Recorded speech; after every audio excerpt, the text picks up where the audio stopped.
The head of the Tennis Integrity Unit conceded today that there's been a huge leap in the number of suspected cases of match fixing. The number of allegations referred to the unit has risen from a handful 4 years ago to nearly 250 last year, as Anne Barker reports. World tennis chiefs came in for a grilling before a parliamentary committee in London which is examining allegations of match fixing and suspicious betting that have rocked the sport in recent weeks. Former detective Nigel Willerton heads the Tennis Integrity Unit, which was set up to investigate the allegations. He's told the committee the number of suspicious bets in tennis has exploded in the past 4 years. Tennis has approximately 120,000 matches a year.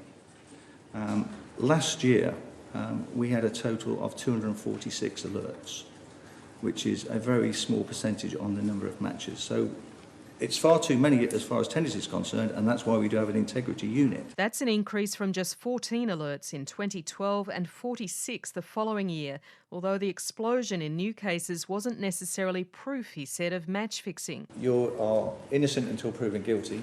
These people have sponsors, and if you named them, you named the people that you were actually investigating, and then there was nothing at the end of it, you would have affected their whole livelihood. The countries where most alerts of possible match fixing have come from are Russia, Argentina and Chile, and most allegations relate to lower ranked matches, including so-called future matches. Only 5 alerts have referred to Grand Slam events and none has come from Wimbledon. No, we've never had an alert from Wimbledon. And I'd go on to say that alerts at the top level of tennis and the middle tier are very, very few and far between. But when you go down to the challenger level and the futures level, that's where we are seeing a lot of alerts. So that is what's more worrying for tennis. But MPs on the committee have accused the Integrity Unit of ignoring the most serious cases involving 16 unnamed players, 8 of whom apparently played in this year's Australian Open. The committee chair, Jessie Norman, pressed Nigel Willerton on why the unit had never investigated them. And you didn't go back and check to see whether any of those people should be suspects worth monitoring as part of the work you were doing since you came into the TIU 4 years ago? I have not done that. That's astonishing, right? You've got these people, they're the centre of a potential ring of gambling and fraud, and you haven't even found Well, out. when you I haven't joined- satisfied yourself as to who they are, even. Sorry. I mean, I'd have lists of them. I'd have these wanted posters up in the office, wouldn't you?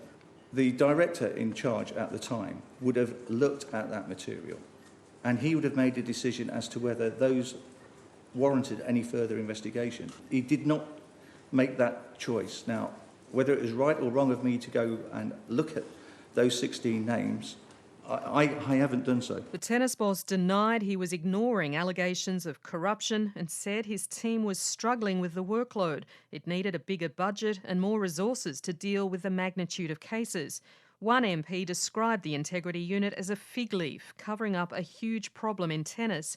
Another MP, Nigel Huddleston, questioned the impact the scandal is having on the sport. Finally then, do you believe tennis has been damaged by these accusations? Without a doubt, yes. Nigel Willerton said the Tennis Integrity Unit would soon have more staff to deal with the allegations. Anne Barker